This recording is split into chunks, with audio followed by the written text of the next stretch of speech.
Welcome to the Maine Take, sports talk straight from the 207. I'm Evan here with Chris. Today we're going to start off with a little bit of a Maine sports recap for varsity baseball. I wanted to kind of highlight the standings as they are currently. The season just kind of started. You can find these on MPA. You can also find standings as well on Max Preps. I will say in caution, they are not the same. I don't know who edits them, where they get the information from, if they happen to just be a little bit behind. Maybe one considers heel points better than the other. No idea. But with that being said, we're going to start off with Class A North. We have Mount Ararat 5-1, Hamden Academy 4-3, and we're just going to go through the top five right now of each section. Meslonsky's sitting at 4-1. Mount Blue is at 2-1, and Brewers at 3-2. So other places do have Brewer and Hamden switched. Records are listed the same, so I'm not quite sure why. But that's as of today, May 6th, edited this morning. Those are the standings for Class A North for the top five. There are 12 teams, so obviously that can change. The two bottoms, Edward Little and Camden Hills, are both at 1-4. So there isn't. I mean, we're 5-6 games in. So the discrepancy isn't big, right? You only have 2-3 games in between standings. So we'll keep a track of that each week for you guys coming up, and we'll probably start seeing some pull away. The South, however, is a little bit different. The top three haven't lost. Scarborough, Biddeford, and South Portland are all 4-0. Is run differential the standing difference? Like I don't know. Between like if all three teams are undefeated, do they decide who's first in the standings based on run differential? I'm unsure. I'm going to guess yes, because sense, right? their tournament index is slightly different. Right, Scarborough sits at 12.3, Biddeford at 9.7, and South Portland. Oh yeah, they have the 8.5. the rating system. Right, so it's heel points, right? So actually, yeah, and it's based off who you play and who they've beaten as well. Oh, okay, strength of schedule matters. Yeah, there is, and actually we'll get into that a little bit, not today, but another time. Being able to determine. I didn't even know that. Yeah. So no, it's a little bit of a different system. Okay. But yeah, so the top three are undefeated at 4-0. Then you have Sanford at 2-1 and Gorham at 3-1. Right, Gorham's below Sanford. Right, so it must be. There must be. It's got to be in. There's a reason I'm unaware of right now. We should definitely figure this out at some point. Well, it's really hard. Some of the stuff that really goes into standings aren't readily available. Right, so you said Sanford was 2-1. So Sanford yes, could be 2-1 with 2 wins against in conference play. Exactly. And then Gorham, because these are the conference standings. Right. Right. So if it's the same thing in college football. Right. So you could have somebody who has a worse record be ahead of a team that has a better record in the standings because of conference exactly. record. So maybe Gorham, they might be 3-1, but they're really 1-1 against conference teams or region as it is. So those are your top 5 for South. Your bottom team is just Portland at 0-4, and that's the only team that hasn't had a win. Everyone else is kind of, there's a lot of 1-win teams, a couple 2s. So, but again, we're early in the season. You're not going to have but at least a 4-game gap in between teams. Oh, sorry, excuse me. There are 3 teams. I didn't see. Kennebunk and Windham are also 0-4. So hopefully they get it going. Class B North. Old Town is first, Belfast, Coney High School, Lawrence, and then Ellsworth. That's not a team I'm used to seeing in the top. Waterville, the town that I am from, we're sitting at 12th, 1-4. Kind of, it's early. It's early. Winslow's also 1-4 as well. Seems to be the battle of the bridges. Just you start battling for some wins. And then Class B South, we got Greeley 6-0. The only team so far that I've seen that's played 6 games. Has not lost a game. York's 5-0. Madomic Valley is 5-1. Wells is 3-2, and then Portland Regional is 2-4. followed closely by Cape Elizabeth, that is 3-3. So again, that could be Yep. the heel point system and how that works. It is interesting. The bottom of the South B, Erskine Academy's 0-6. They're the only team that I've seen has played 6 games and lost all of them. I know somebody that went to Erskine Academy. So do you. Yep. I am going to rub that in their face later. So those are your Class A and B North and South standings as of today. It is May 6th Yes, today. it is. Yep. So obviously this will probably be posted either later tonight or another day. So those will be subject to change. Absolutely. Depending on when you watch as the video. As is most of the stats. Yeah. Yes, as is most of the stats. So yeah, so it's interesting. No clear picture right now about who's from the standings at least.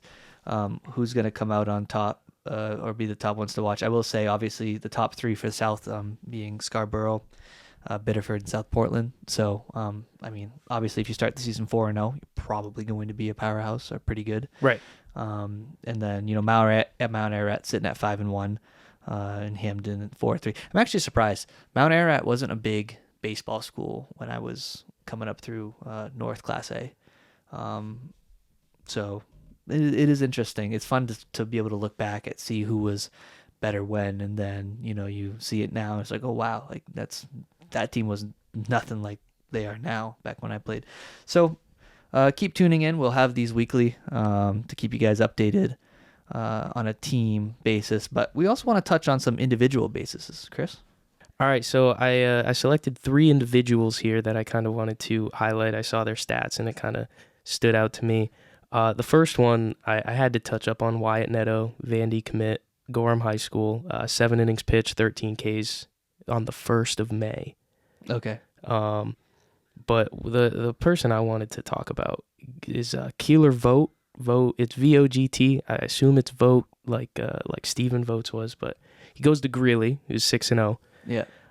He threw a no-hitter on April 30th, 15 Ks, 1 walk. Complete game, obviously, no-hitter. And then on the 5th, so yesterday, he threw 13 Ks, and he's got an ERA on the season of .3.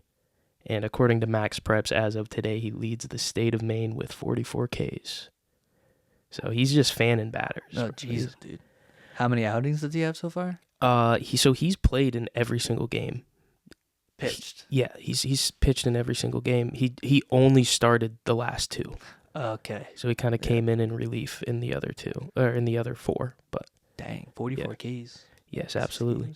And then the other guy I wanted to touch up on, Henry Blood from Brunswick High School. I wanted to bring up his triple slash. So if you go on Max Preps and you look at the stat leaders, you're going to find some guys that are ahead of other guys statistically, but, they played 2 games. Right. Henry Blood's played 5 or 4. It was 4 or 5. So I kind of give his statistics a little bit more credence just based on the fact that he's played more. Right. Not that he's better or not better, but just he's played more. His triple slash, 714. He's hitting 714, 800 on base percentage, 857 slugging for a 1657 OPS, a 1.657. Guy's just hammering the ball. Dang. Extra base hits galore. Slugging 857 is wild. He is hitting 714 on average, so it's probably like 2 doubles, but 3 doubles. That's to bring the slugging up. crazy. But yeah, to start the season hitting the bat that hot, man, you just got to hope that the bat stays hot. Yeah. No, definitely. That's absolutely wild to be hitting 715. I mean, don't get me wrong, through a couple games, right? Like we were talking about, you can come in and get 2-3 hits and out of 4 at bats and you hit 750, but to be doing it, 4 or 5 games now, I wonder how that'll change over the course of the next couple weeks. Yeah, absolutely. We definitely have to keep track of that. Absolutely. Has he been a person of interest? So this is the first time that I've taken note of him. Okay. I don't know. It's very difficult unless you're a guy like Wyatt Neto, who's 6'6", 240. Right. And yeah, it's not like is committed to Vanderbilt. Right. It's hard to really know, especially in Maine, what the scouting situation is. So this is the first time I've heard of him. Okay.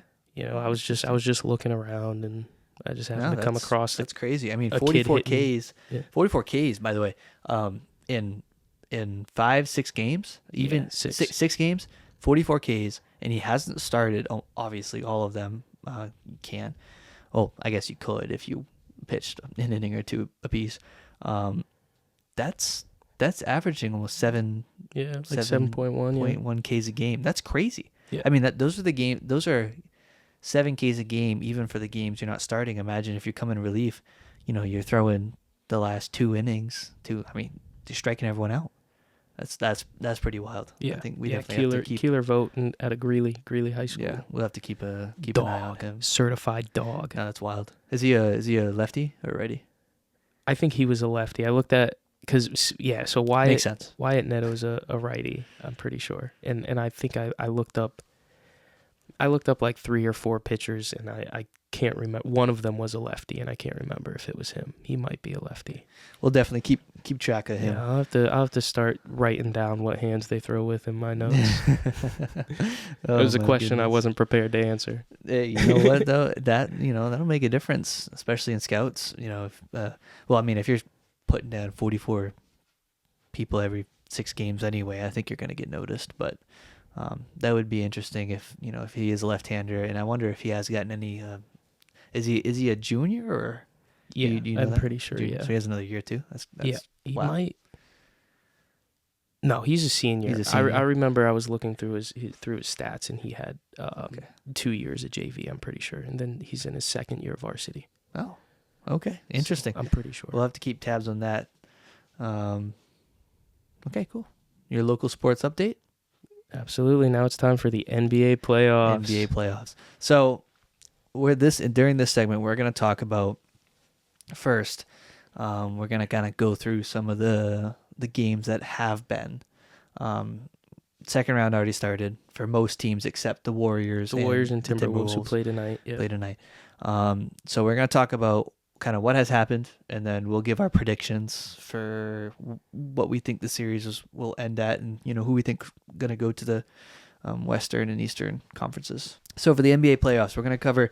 So we got the Indiana Pacers and the Cavaliers. What an interesting turnout for that. So I think it's crazy to think that the very first game of the 3 second round series that have started already, the away team won. The Pacers took game 1 in Cleveland. The Nuggets took game 1 in OKC. And the Knicks. And the Knicks took game 1 in Boston, which I know you're fired up to talk about. I don't even want to. But yeah, it was kind of, in Donovan Mitchell, I think I remember looking at like 33 points, 30 points. Like they were playing. Yeah, I mean they weren't playing bad. Tyrese Halliburton kind of. I know he's kind of been sneaky good. I think it's time we kind of stop looking. I know that he's good. Everybody, we know he's good. But I feel like when you're talking about the best players in the Eastern Conference, he might be down a little bit. But I think it's time to start talking about Tyrese Halliburton a little bit more. Yeah, well, he's a really good facilitator. Yeah, right. Absolutely. He's if you want someone moving the ball around, like that type of players who you want, he's a good facilitator who can shoot. And I think that's always been my kind of favorite point guards. I don't like the shoot first point guard mentality, even though there is a line of logic there where if you can shoot and the threat of you scoring is big enough, then you're going to be able to create more opportunities because people have, which is true. So, I think they need to be able to shoot, but I don't think they should just, they shouldn't necessarily be volume shooters. I think, at least that's my opinion. That's not really stat based. But when you look at the game, right, they won by 9. Right, it wasn't the Indiana Pacers 121 to 112. They shot 50%, 52% from 3. That's crazy. I think of any team in this modern NBA with the amount of threes being taken, if you shoot 50% from 3, you're probably going to win, especially when the Cavs shot 23.7. So, it's a massive disparity between that two. Yeah, absolutely. Field goal percentages too. The Pacers were up above 50, and the Cavs were down by 45. 45 is not a terrible shooting percentage, but when the other team is shooting almost 10, percentages higher than you, 10 I got it. points higher than you, then that's an issue. And it's really interesting too because the Pacers had a lot more turnovers, right? So they had 9 extra. They had 7. It was 17-8. So it was an interesting kind of situation, I think. Well, I think one thing for the Pacers, and it's something that we're going to touch up on a little bit more with the Knicks and Celtics. You can't bank on the Cavaliers shooting 23%. The entire series. There's a lot of good players on that team. Yeah, and I think that's a an argument of timing, right? And it comes down to if the shots fall, you're gonna win. If they don't fall, you're not gonna win. I mean, there's an aspect of that in basketball. You can do whatever you want. Right? You can have whatever game plan you want. If you're not hitting your shots and the other team is, the 2018 Rockets. There you go. The Western Conference Finals. Yeah. They need to fall. And sometimes they start falling, and other times they don't. I mean, we saw it. They saw it in that game, and we're gonna talk about it next. We saw it with the Celtics, right? Absolutely. Historic amount of 3-pointers missed. Absolutely. Before we get into that, what are your predictions for the Cavs-Pacers series? I have the Cavs winning in 6. Yeah, me too. I think Indy's going to take another game. I don't think it's going to be this one. I think that the Cavs will win this next home game. I think that they're then going to go and win both of their home games, and I think that Indy's going to win one on their floor. Right. Okay, so you have the Cavs winning games 2 and 3. Yeah, sorry. And then Pacers winning game 4. Both of their home, right? Both of their away games. Yeah. Right. Yeah. And then the Pacers winning game 5 on the Cavs floor. Oh, so you think the Yes. Cavs are going to drop 2 I reversed at it. Okay. Yeah, I understand. Yeah, I think the Cavs are going to drop 2 at home. Okay. And then they're going to win game 6 at Absolutely. the Pacers. Yeah, I have Cavs in 6. Moving on to the Celtics. The disappointment that is. The big number, ladies. I'll let you go. You're a Celtics fan. I think you deserve this one. This is a little frustrating, right?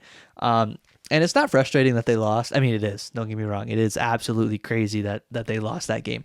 But it's how they lost that makes me so frustrated, okay? You're up by 20 in the second half, right? And you don't stop shooting threes, all right? The beautiful thing about the NBA and about just basketball in general getting up into higher leagues, and even in other states in high school they have this, is this thing called a shot clock, okay? Where you can take time of possession, take your time, and then get a shot that will go in, okay?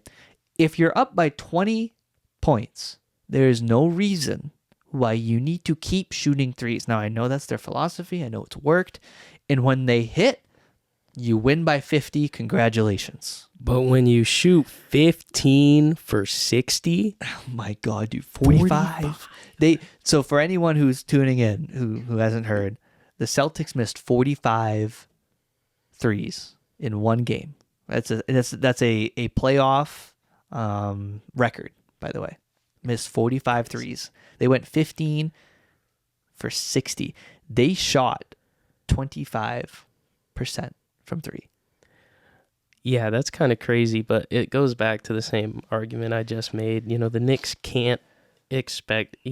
They got some shooters in Boston. Oh, yeah. You cannot. That's not happening every single night. Oh, you won by 3 points in overtime. It was a great comeback. Jalen Brunson, clutch player of the year for a reason. I love Jalen Brunson.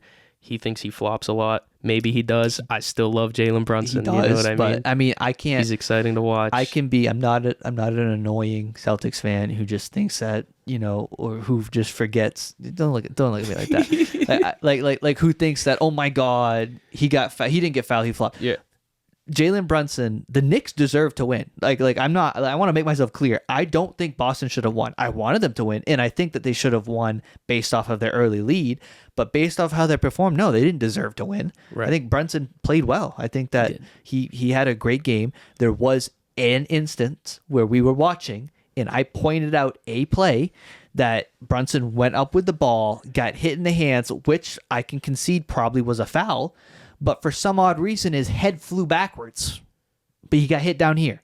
So you cannot tell me you can't tell me if you get hit here, your head flies backwards. That's not a flop. Now, was it a foul? Yes, it could. It was probably. It most definitely, I can concede, was a foul. All right, but it wasn't a foul in the way he was portraying it. All right, that's a flop. Some people call it flops. I like to call it really good at drawing fouls. Yeah, drawing. That is the fakest way to say. Whenever an announcer says, "Dude, this guy SGA, James Harden, one of the best at drawing fouls in the league." No, one of the best at running into people and falling down. Like, what are you talking about? Drawing fouls? It's the rules. Yeah, it's the rules. And the Knicks won by 3 in overtime, and we talked about this. If the Celtics even hypothetically, obviously, if Max Verstappen, and I'm going to leave it at that, right? If, but theoretically on paper, if the Celtics shoot 17 for 60, they win the game. And their shooting percentage from the field was down to 35 as well, and that is deflated because of the number of threes they took. Right, so they went 25% from 3, and most of the shots they took were from 3. But I don't know how many games they're going to shoot 35% from the field total. And to your point, they were winning by 20 even while shooting this bad. I mean, It wasn't like they were shooting this bad the entire game. Or they weren't shooting this bad the entire game. They were shooting this bad throughout pretty much the entire. They were a little, obviously you go on runs as any team does, but I mean this was like this the entire game. It's the fact that they were ahead and then continued to shoot like this, and didn't stop. Right? There's 24 seconds in a shot clock. Right? Let's say you use 20 of those. Okay, how many minutes? 12-minute quarters. Right? You get the ball. Let's say they use 20 seconds, right? So that's every 10 possessions is 400 seconds. So you're talking 5-6 minutes, give or take, right? Yeah, about 6 minutes. So you can take the time down, you know what I mean? You get half of that time. Out of that, you get 3 minutes of time. You just use it and make a layup, right? Because if they make a 3, right, the 3-2, yes, they're going to gain, but they're going to gain way slower, and they're not going to hit every 3, right? They shot 45% from 3. That's great, all right, but they're not making even half their 3s, right? So you go on 2, 3, 4 possessions in a row where you make a 2, all right, well, that's 8 points. The fact that, or if people think that they're going to make up that difference and then some, and it's going to mount a comeback, I don't think it would happen. I think that that's too much of a gap to overcome if the Celtics can continue to drive the paint and make layups, make mid-ranges. I mean, Cat was in foul trouble. They were in foul trouble. Jalen Brunson, offensive player, amazing, doesn't play good defense. Drive the ball. I know I'm going up. I'm a little fired up, man. I can't. Fired up. Predictions wise, because I mean that's all I pretty much have to talk about. That the turnovers were around the same, 13-14, in the Knicks' favor, and they did out-rebound them by 10 rebounds. That's big. Which is kind of makes you wonder why. Rebounds is a massive part, especially when you're mounting fast breaks and other things. So there's a lot of question marks in my head. But Chris, what do you have for your prediction?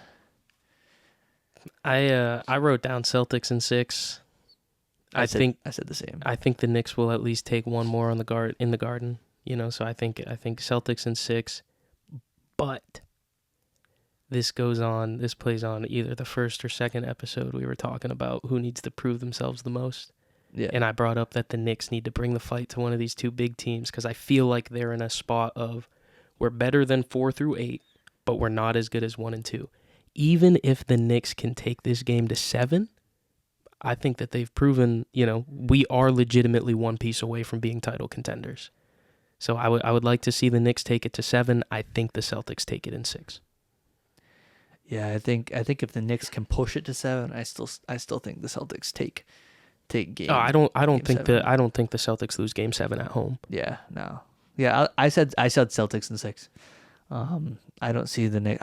This is a great win for them. Well deserved. They fought for it, but they had to fight for their lives, and they pushed it to overtime. The fan in me wants the Knicks to win because I really like Jalen Brunson, and I really just like the culture of the New York Knicks. But the smarter person in me has Celtics in 6. The objective analysis. Yeah, there you go. I was gonna say the analyst in me, but I'm not really an analyst. I just of some sorts.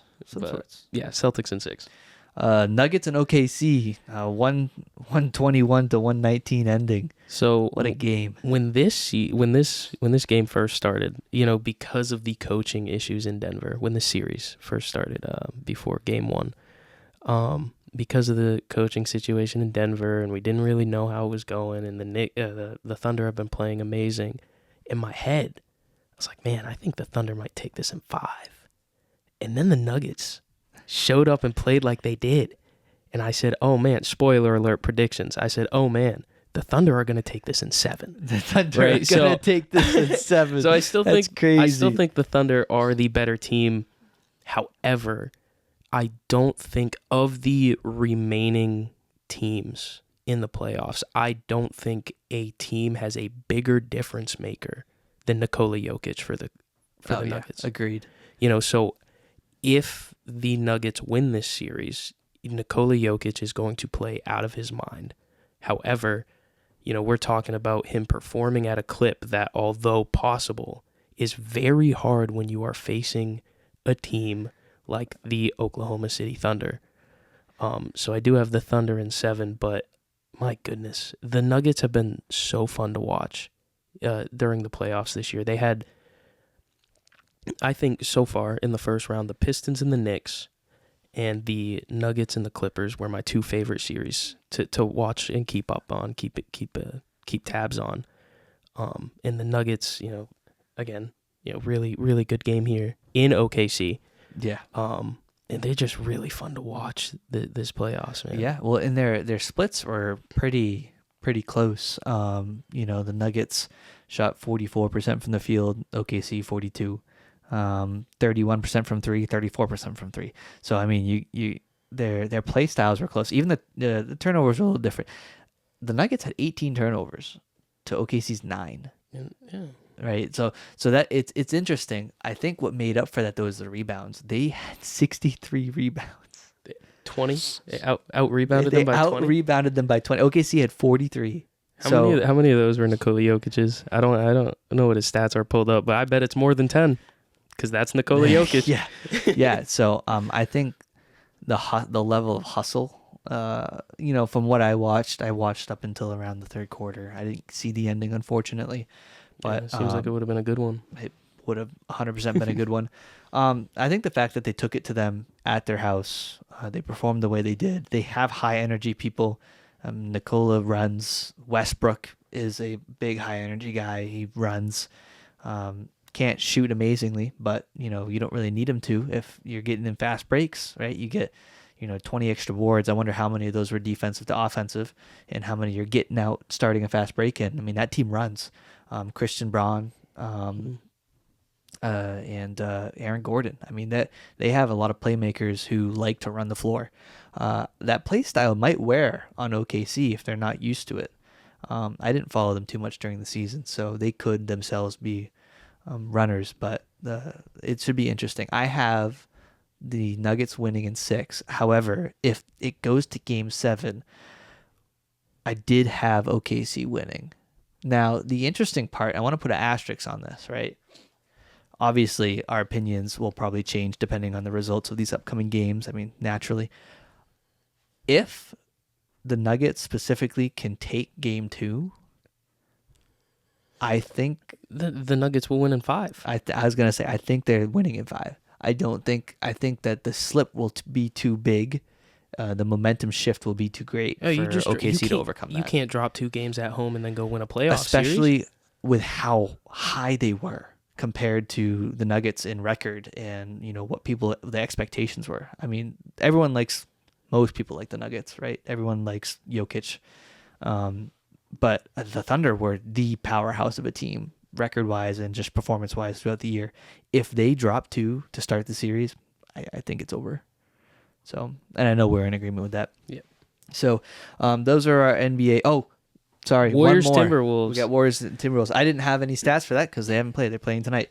What do you think? I got the Warriors.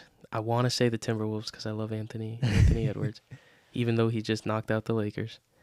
I got the Warriors in 6, maybe 7. I think that for the Warriors, you want to win in 6 because going to another Game 7, if they go to another Game 7 and then they're going to come out of 2 Game 7 situations playing the Nuggets or the Thunder, you're probably losing in 5. I think that Steph Curry played amazing against the Rockets. Buddy Hield's a certified shooter, and Jimmy Butler might just be the difference maker. Oh my word! This trade propels them. If they make it to the Western Conference Finals, Jimmy Butler's going to be a very pivotal part of that team. 5 years ago, Jimmy Butler scratch and clawed the Heat to the NBA Finals. And he doesn't have to much for this team. You got Steph Curry. Yeah. I mean, that acquisition was the smartest thing, I think, for a short-term success, smartest thing the Warriors could have done. I mean, Steph has another one in him, I think. Yeah. Draymond, if, he continues to have good behavior, not kick people in the crotch or, stomp on people's chests. He was a fight his teammates. Yeah. Sock his shooting guards. He had a great defensive year. I mean, he's had a massive impact. Yeah. And one thing I'm worried about though is, and it goes right along, to your point, is the amount of time spent in these series is gonna have a toll. Jimmy Butler, Draymond Green, Steph are all older players. Yeah, all over 35. Right. They have, yeah. They have the experience. Steph's 37, I think. Yeah. Drafted in 2009, so. Yeah. They have the experience. But with that experience, comes age, and that is a factor in, in the NBA when you're talking about playoff basketball, different than regular season basketball. You go through 2 7-game series, that's a lot on your body. Yeah, especially coming out, you'd be playing one of the teams that you're going to be playing. Right. And the play style, right? You got to think, Steph's running the entire game. Like, he doesn't stop when he's in. He's a machine. He's running, right? Because he has to. And a lot of the time, he's going to be face guarded. So to get away from that defense, he has to keep moving. It's just a lot. It's the fact that he's doing it at this level and as well as he is crazy. That's why though Jimmy Butler will be a factor. You're going to take some pressure off because now you have other scorers. You don't need to rely on Steph, and I think that's one of the reasons why they got him is you need to have someone who you can give him a break, especially Steph a break, especially at his age, and allow someone else to kind of facilitate and score. Absolutely. The last thing I have for the NBA playoffs is I think that, there's so many good young players in the league. But if Anthony Edwards and the Minnesota Timberwolves make it to the Western Conference Finals, I think it's time to start talking about Anthony Edwards maybe being the next face of basketball. Like, he's fun to watch. Agree. He's fun to watch. We talked about it last episode. He's got that Michael Jordan, that Kobe Bryant mentality, and man, I mean, he, on paper, he knocks out LeBron and Luka. If he knocks out Steph Curry and Jimmy Butler in those 2 teams, and they had a big playoff series win last season too. I can't remember exactly who they were killed facing. the Suns. That's what it was. It was Kevin Durant. They swept them. Yeah. Oh, yeah. Gone. Yeah, so we're talking beating Kevin Durant, LeBron James, and Steph Curry in the finals within a calendar year, within 365 days. I mean, come on. That might be the next face of basketball. I think it would have been Ja, but he got too trigger happy. So pun intended. Pun very much intended. Now, I'm disappointed. I am disappointed in that kind of behavior because Ja was electric. Is still electric. He had it. He was pretty much certifiably the face of the league until he threw it away. With that being said, I think Ant deserves it. Pun intended. I think Ant deserves it. I think he's worked hard for it. He has that mentality that people like. I think that the reason why, if he's not already, is just the market he's in. Timberwolves are a smaller market. If he was a Laker, if he was a Celtic, a Nick, he'd be there already in most people's minds. Miami. I think that he definitely could be. Being a Celtics fan, I do think Jason Tatum is in that. I think if they win the finals, I think that he would be more of that. But as far as deserving wise, I think both of those guys deserve it. I think they work hard and they're very good. Absolutely. Predictions, I'm gonna have to go. It's so hard. That's so hard because honestly, and I think mark my words, I think one of the biggest difference makers in this series is going to be Rudy. I think Rudy is going to have a massive impact. I know a lot of people clown him. He's only good for one thing, but without that one thing, it kind of makes a difference, right? It matters. I mean, if you watched him this last series against the Lakers, I think the last game he had like 20 something 30 points with like 20 rebounds or something. Yeah, the dude went off, and it made a difference. I mean, Absolutely. all those fast breaks, the defense. So I think if Rudy plays well, I think you're looking at like a Timberwolves in 6. If Golden State pulls it out, it's going to be a 7-game series. Sure. In my opinion. But as far as my official, this is what I think. I think that Golden State's going to pull it out in 7. Yeah. I'm going to be honest. I think that their playoff history and how they've handled it with their coaching staff and their players they have, I just think that they're going to hang around. Did you say yours already? I forget. Yeah. I had Warriors in 6 or 7. You did have it. Yeah. Yeah. No, I think so. With that being said, I think who's going to be, Eastern Western Conference Finals, just quickly before we go to baseball. I know we agreed on literally every series, so we have the same. Yeah, we're going to have the same. It's going to be Boston and Cleveland, and then it's going to be Warriors. Well, what we think is Warriors. I think Warriors and Nuggets. Oh, that's right. I think Warriors and Thunder. That's right. I forgot. So that'll be the interesting thing to follow. Yeah, absolutely. I'm excited about that. We usually agree on a lot of things, by the way. Yeah, that's true. Other than flopping, I guess, but drawing fouls. So stupid. That is so stupid. Drawing fouls. Let me just. You know what? Okay, as someone who played basketball and someone who did that on purpose, I flopped. I didn't draw fouls. I ran into people, threw up the ball, and fell. Tweet. Yeah, why do you do that though? Because it worked. I'm not. But what is the purpose? The purpose is to draw fouls. To convince the ref that you got fouled when you didn't get drawing fouled. Oh my god. Fouls. It's not drawing fouls. See, when you say drawing fouls, I think of a situation where you bait someone into foul. Great example of drawing foul. Is that not the same thing? No, it's not. Right? You go up for a shot, right? And you pump fake. Kobe Bryant, right? Pump fake. I jump. You jump into me, which I still think is a little scummy, but that would be the definition of drawing fouls because you didn't flop. You jumped, you faked, got the person to jump, and then got them to land on you, fouling you. That's drawing a foul. All right? Running into someone and extending your arm, moving them out of the way, and falling as you throw up a ball is not drawing a foul. There's a tomato. There's a fundamental difference there. How do you? Tomato. Crazy. That's wild. All right, moving on. We got one more topic, one more segment. Baseball. I'm so excited. Take it over. So we're going to put a pause on the 2025 MLB season. We're just going to pause it right here, right now, and we're going to give out some hardware. That's right. I did a little bit of research here. I have I didn't do, your silver sluggers and your gold gloves, but I have the 3 main, the 3 big trophies to give out in the middle of the first quarter of the season. Let's hear it. Yeah, so if the MLB season ended today, the AL MVP, to literally no surprise to anybody, Aaron Judge. All right, Aaron Judge is triple slashing, 423 average. He's hitting 423. Stupid. With a 510 OBP in a 777 OPS slugging. That leads all of baseball, period. I'm not surprised. All of baseball, period, with a... What is that? That's a 1.287 OPS.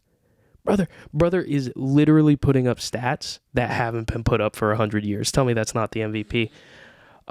He also leads the AL in hits with 55. He's second in the AL with 11 home runs, and first in the AL with 33 RBIs. And my favorite stat, OPS plus. Let's hear it. 263. Wow. He's hitting 163% better than the average baseball player. Well, I mean, that would make sense if he's, having an MVP caliber run right now. So. Absolutely. And he's first in AL with, what would actually be my favorite statistic, WAR. He's first in AL with 3.1 by a whole win. Second place, Bobby Witt Jr. has 2.1 WAR. Yeah, that's crazy. Aaron Judge has 3.1. It's wild. The AL Cy Young. I was in between a few people here. Garrett Crochet's been shoving. Nathan Eovaldi's been shoving.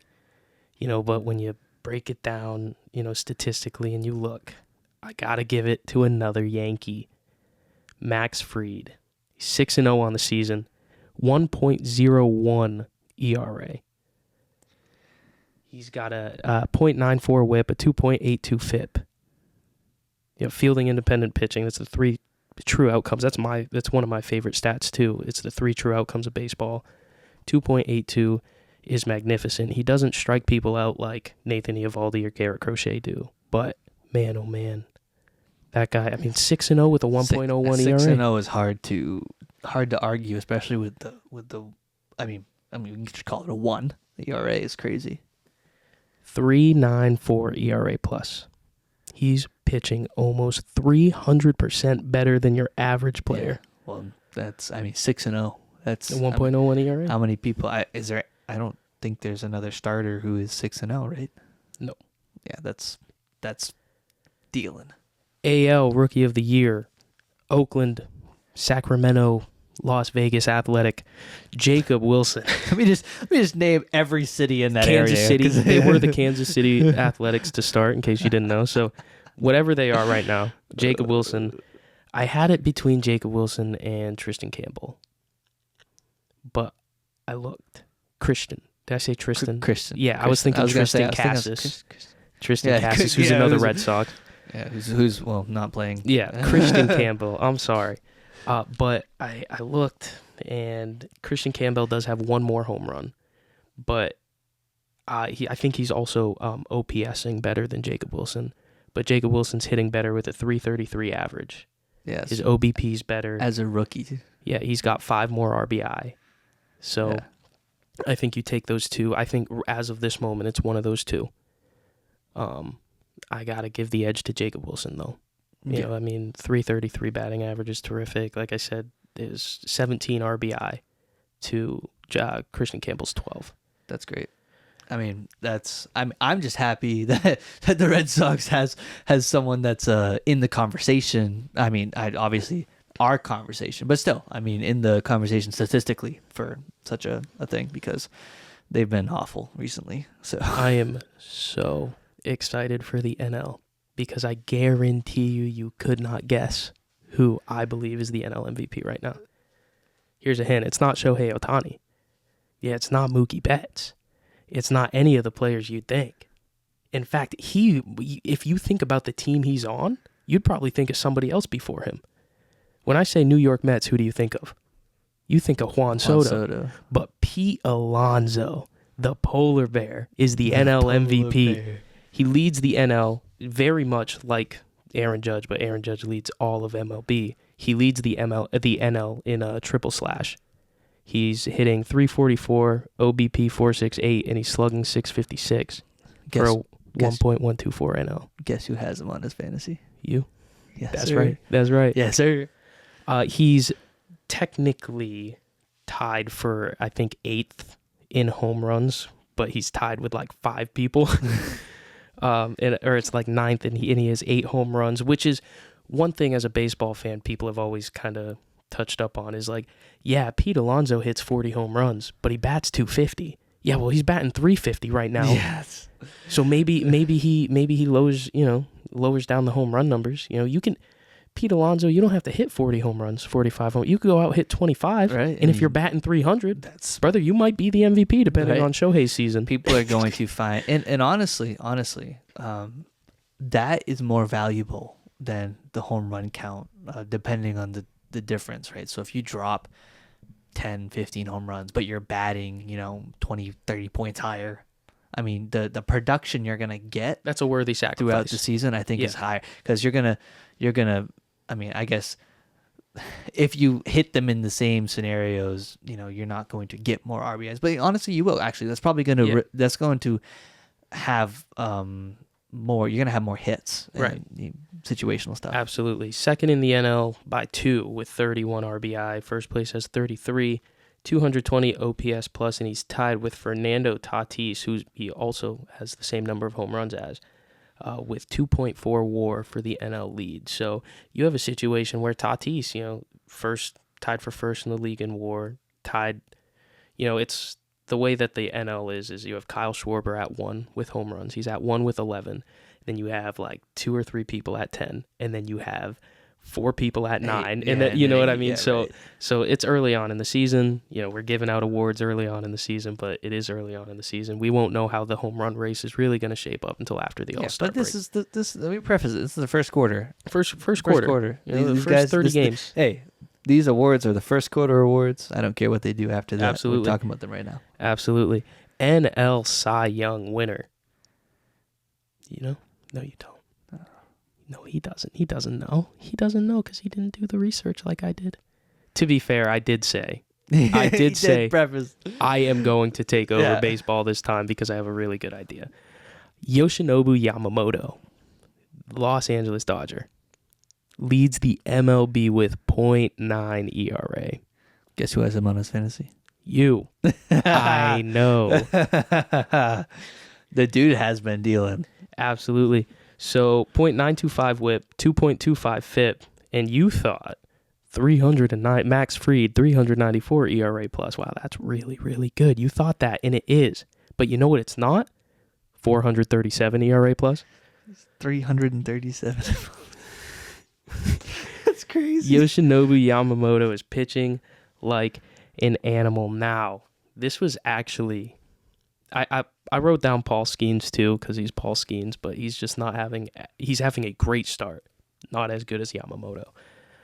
The NL Rookie of the Year is where I actually had the most trouble because I had Roki Sasaki and I had Dylan Cruz for the Nationals, and Dylan Cruz had a pretty rough start to the season, but, I was looking at odds, and there was one other guy. I can't remember his last name. I know his first name is, it's like AG. It's Augustin, but it's AG, USTIN. I think it's Ramirez. I can't remember. He plays for the Marlins. But it actually came down to WAR. So Roki Sasaki has the most WAR out of the three that I looked at, with .6.